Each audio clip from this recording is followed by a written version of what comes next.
Aux réserves fauniques de Whispering Piney, les miracles ne sont pas simplement découverts par hasard, ils sont soigneusement entretenus, combattus et parfois, ils défient les lois mêmes de la nature. Lorsque deux minuscules lionceaux furent abandonnés par leur mère blessée, leur sort semblait scellé. Impuissants et seuls, leur survie dépendait d'un sauveteur improbable, Gerda, un lynx roux en deuil qui avait perdu sa propre portée quelques semaines plus tôt.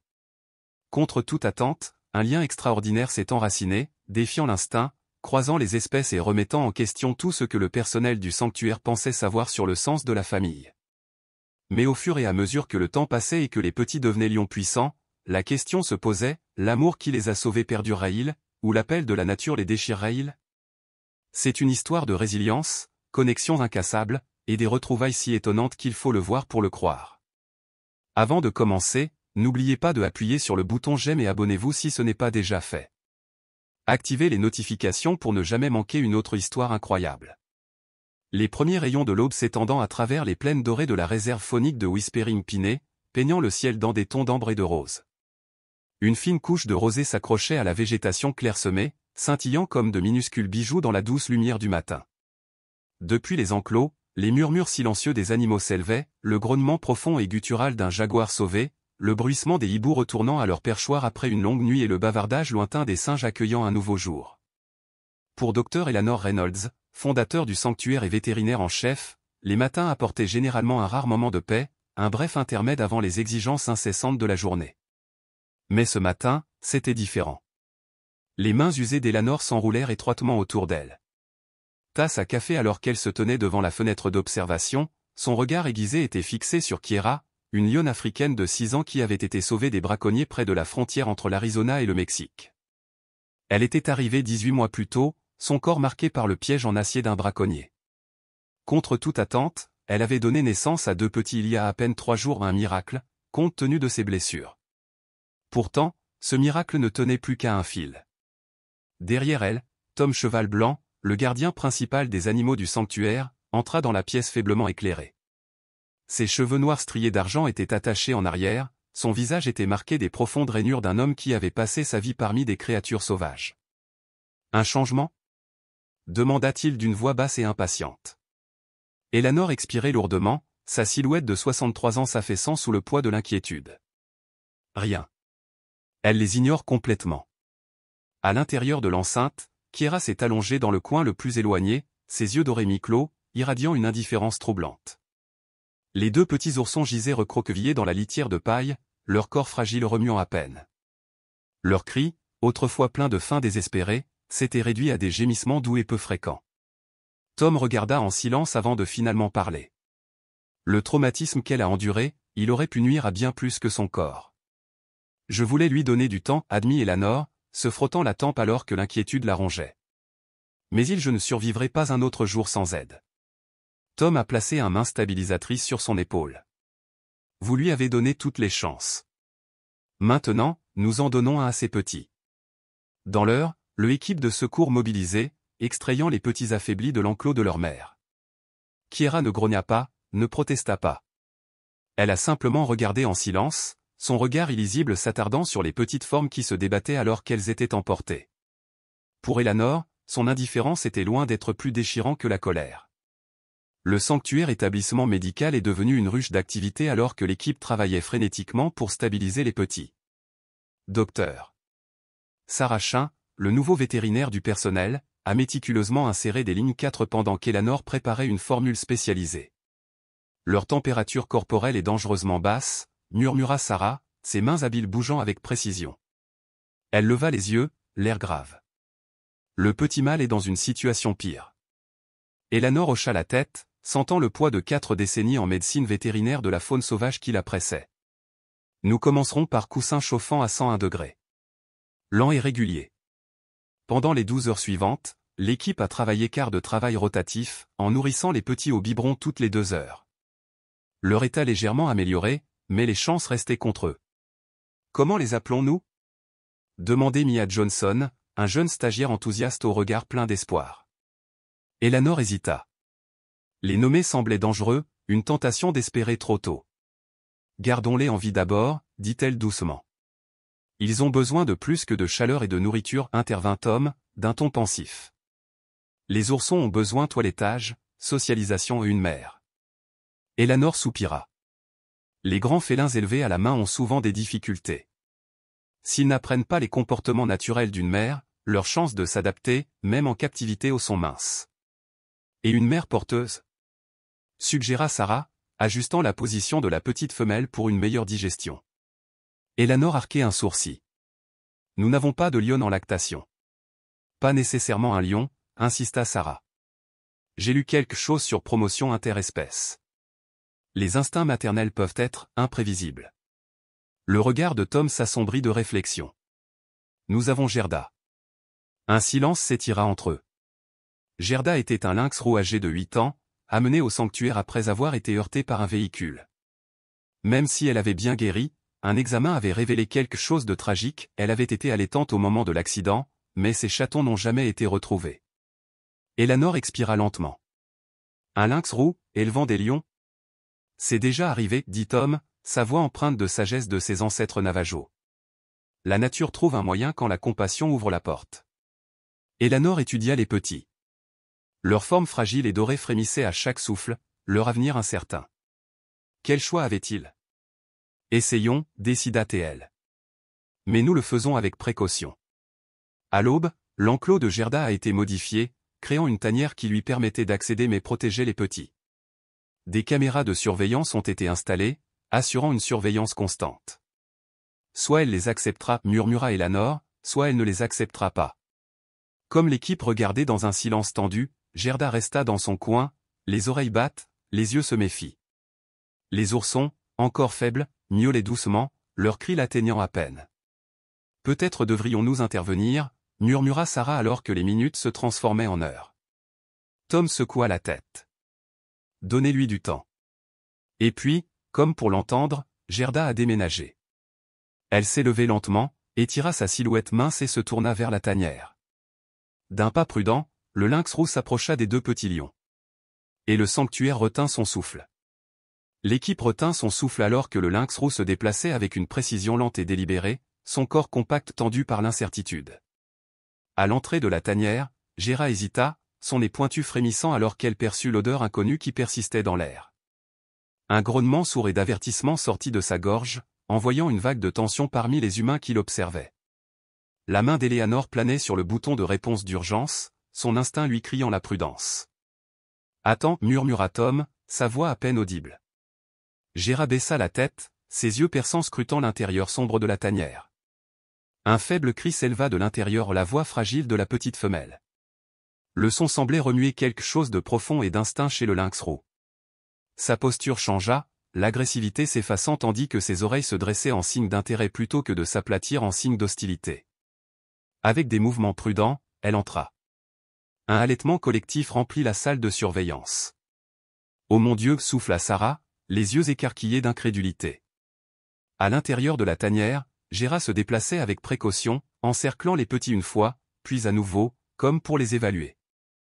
Finalement, elle s'installa à côté d'eux, son pelage tacheté contrastant fortement avec la fourrure fauve des lionceaux. Une longue pause s'étira entre eux puis, au grand étonnement des humains qui l'observaient, elle baissa la tête et commença à toiletter le petit mâle avec des coups de langue lents et tendres. Eleanor sentit sa gorge se serrer d'émotion. Au cours de ses 40 années de travail auprès de la faune sauvage, elle avait été témoin d'innombrables moments de beauté et de survie, mais ce lien improbable et fragile était vraiment extraordinaire. « Tom, murmura-t-elle, la voix pleine de crainte. Tu avais raison. L'homme costaud ne répondit pas, se contentant d'acquiescer en clignant rapidement des yeux, ses propres yeux brillants de larmes retenues. Au cours des jours suivants, l'instinct maternel de Gerda s'est pleinement épanoui. Elle a soigneusement soigné les oursons, stimulant leur circulation et veillant à ce qu'ils restent propres. La nuit, elle s'enroulait de manière protectrice autour d'eux, sa chaleur devenant leur bouée de sauvetage.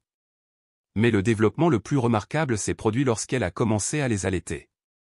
Même si Eleanor et son équipe ont continué à donner des compléments alimentaires au biberon pour compenser la différence dans la composition du lait, on ne pouvait nier le miracle qui se produisait devant eux.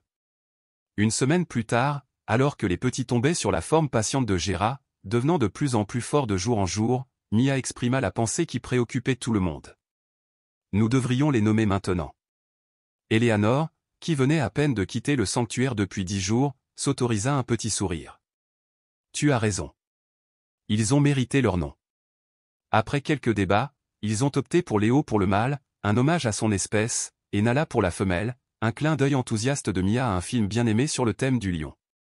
Ils ont aussi gagné leur place dans l'histoire, a fait remarquer Sarah en baissant son téléphone après avoir consulté des collègues. J'ai vérifié auprès d'experts à travers le pays. Personne n'a jamais documenté auparavant un croisement réussi entre un lynx roux et des lionceaux. L'expression d'Eleanor reste à mesurer. N'allons pas trop vite, a-t-elle prévenu. Ils sont encore fragiles. Il y a un long chemin à parcourir. Mais cette route, contre toute attente, s'étendait vers l'avant. Alors que les semaines se transformaient en mois, Léo et Nala n'ont pas seulement survécu, ils ont également prospéré.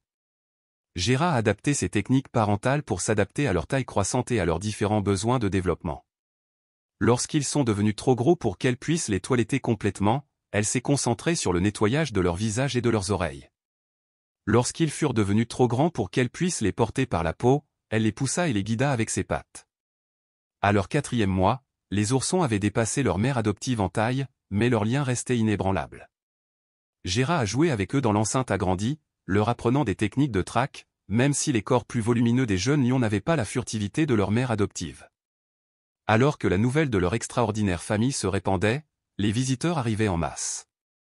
L'histoire a d'abord attiré l'attention d'une chaîne d'information locale, puis des médias régionaux, et peu de temps après, une importante équipe de documentaires est arrivée pour filmer leur voyage sans précédent.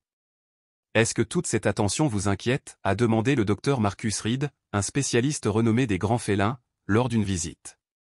Debout à côté d'Eleanor, il observa Gera démontrer patiemment une manœuvre de bondissement au jeune lion dégingandé. Bien sûr que oui, a admis Eleanor. Mais nous avons besoin du financement apporté par cette publicité, et leur histoire a une immense valeur éducative. Marcus hocha la tête. La plus grande question est, que se passera-t-il ensuite? Physiquement, ils se développent bien, mais comportementalement? Ils apprennent à chasser comme des lynx roux, pas comme des lions. C'était la question même qui avait empêché Eleanor de dormir d'innombrables nuits. Les lions étaient des créatures sociales, dépendantes d'une dynamique de fierté complexe, tandis que les lynx roux étaient des chasseurs solitaires et territoriaux.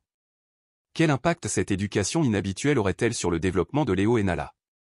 Nous complétons le tout avec des vidéos montrant le comportement des lions, a expliqué Eleanor. Et lorsque le moment sera venu, nous prévoyons de les présenter à nos autres lions à une distance sûre. C'est un travail fascinant, a admis Marcus. Mais c'est un défi. Ils ne pourront jamais être libérés. Non, acquiesça Eleanor, sa voix empreinte d'une douce tristesse. Mais ils auront une maison ici pour la vie. Alors que Léo et Nala approchaient de leur premier anniversaire, le moment était venu de les éloigner de Gera. Bien qu'elle ait été une mère remarquable, les lions adolescents avaient besoin d'espace pour développer leur propre identité. La séparation s'est faite progressivement. Au début, ils ont été transférés dans une enceinte adjacente où ils pouvaient encore voir et sentir Gera à travers une barrière de protection. Petit à petit, le temps qu'ils passaient séparément augmentait. Les interactions quotidiennes supervisées se sont poursuivies, mais le changement était inévitable. Elle comprend, nota Tom un soir, regardant Gera se toiletter calmement après une visite avec ses imposants enfants adoptés. Eleanor expira doucement, son regard s'attardant sur le petit lynx roux qui avait défié la nature elle-même. Elle sait qu'ils grandissent, murmura-t-elle. Les mères le savent toujours. Cela ne rend pas les choses plus faciles. Au bout de 18 mois, Léo et Nala avaient complètement migré vers l'habitat principal des lions du sanctuaire, un vaste enclos de 5 acres conçu pour imiter la savane africaine. Depuis leur nouvelle maison, ils ont pu observer les autres lions résidents, Samson, un mâle royal plus âgé, et les 2 femelles d'âge moyen, Zora et Luna. Regardez ça, montra Sarah un après-midi. Il reflète le comportement rugissant de Samson. En effet, les jeunes lions adoptaient peu à peu les instincts naturels de leur espèce.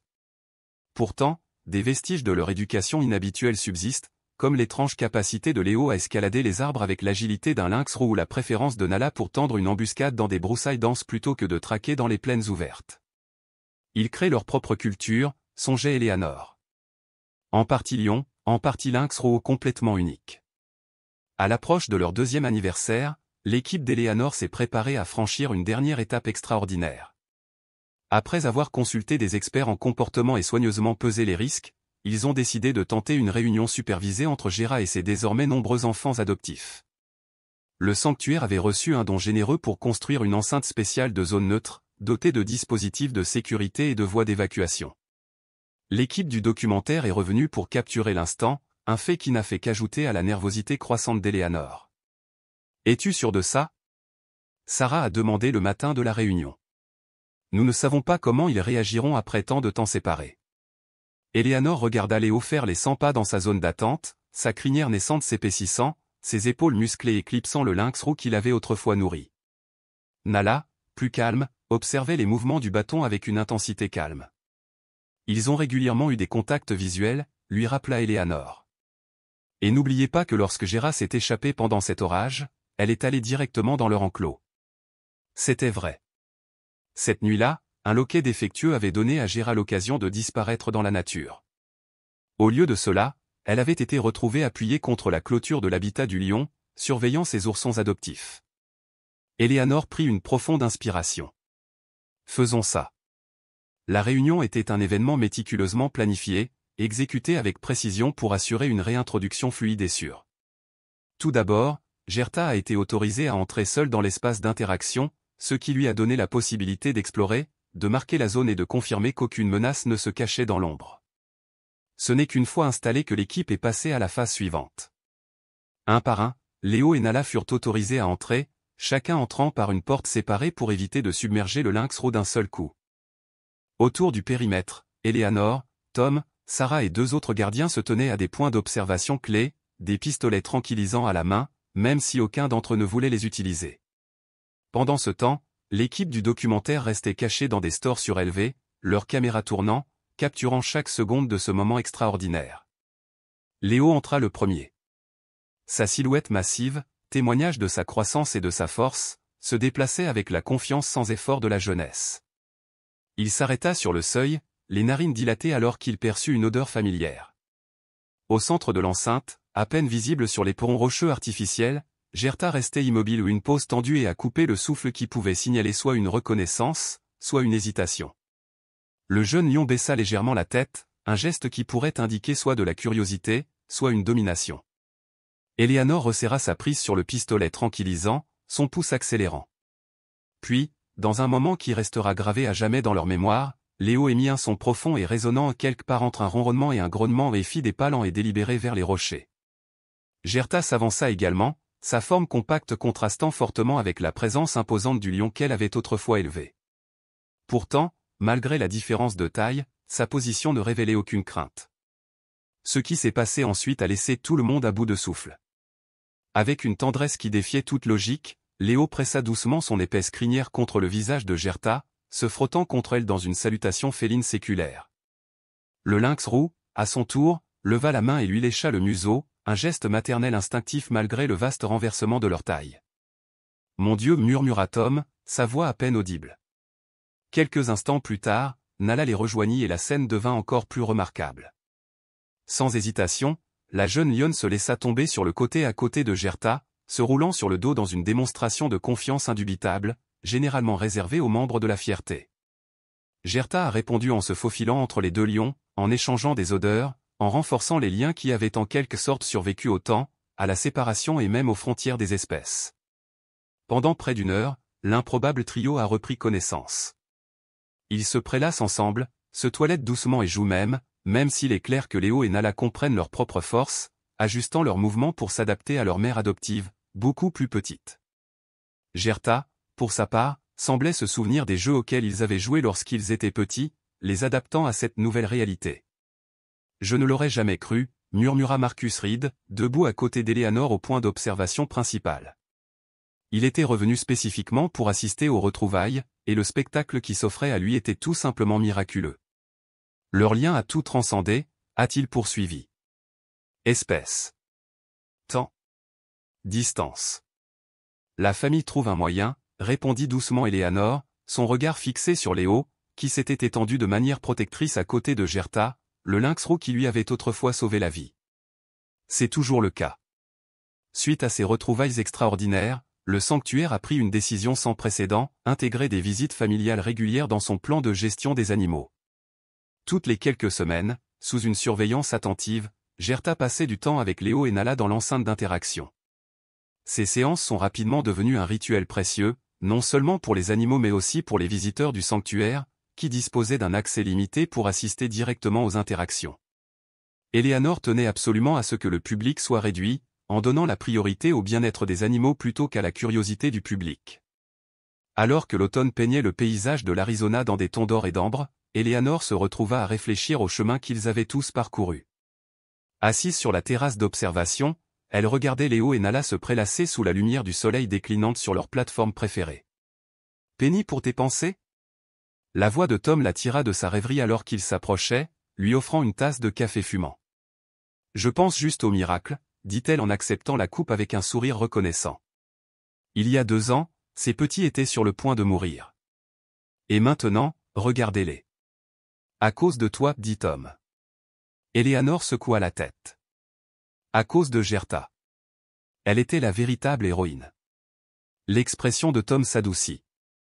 En parlant de notre héros, le conseil d'administration a examiné votre proposition ce matin.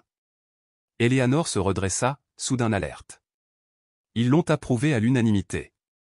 Les travaux de construction de la maison de retraite de Gerta débuteront le mois prochain. Une vague de soulagement l'envahit. Le nouvel enclos permettrait à Gerta de vivre confortablement ces dernières années tout en gardant des contacts réguliers avec sa famille inhabituelle. À presque 10 ans, elle était considérée comme une personne âgée, surtout pour un lynx roux qui avait tant enduré. C'est la meilleure nouvelle, dit Eleanor, la voix pleine d'émotion. Elle mérite ça.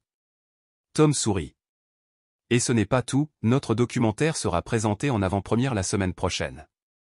Les premières critiques le qualifient de révolutionnaire pour l'éducation à la conservation.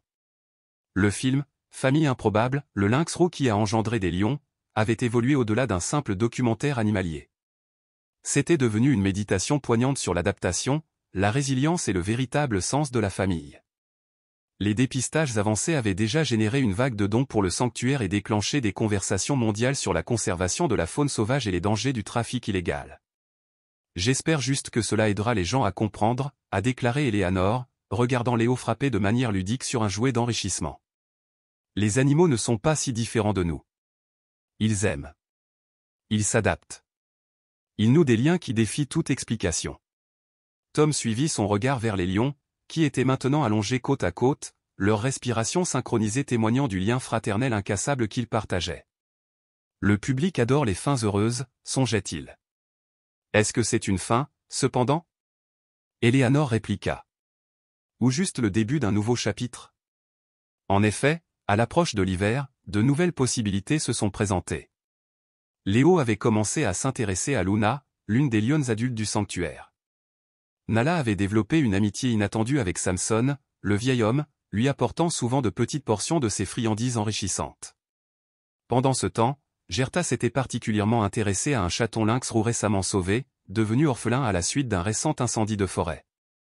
Même si le placement direct n'était pas une option en raison des protocoles sanitaires, le personnel a fait en sorte que leurs enclos soient adjacents, permettant ainsi aux lynx roux plus âgés de veiller sur le jeune. La vie trouve toujours un moyen de continuer, a déclaré Eleanor à un groupe de visiteurs seniors lors d'une de ses conférences éducatives hebdomadaires.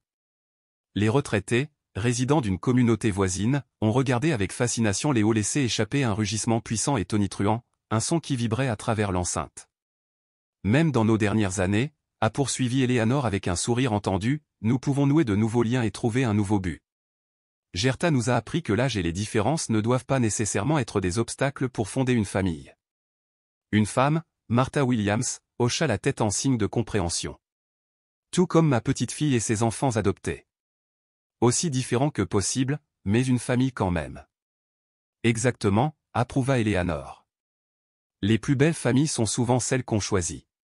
Ce soir-là, alors que le sanctuaire s'installait dans le bourdonnement tranquille de la nuit, Eleanor effectuait sa dernière tournée. Elle s'arrêta dans chaque enclos, vérifiant d'abord le chaton orphelin, puis s'arrêtant à l'habitat temporaire de Gerta. « Tu as tout changé », murmura-t-elle au lynx roux, qui cligna lentement des yeux en signe de reconnaissance. Pas seulement pour ses petits. Pour nous tous. Son dernier arrêt fut l'enclos des lions, où Léo et Nala s'étaient recroquevillés sur leur plateforme préférée.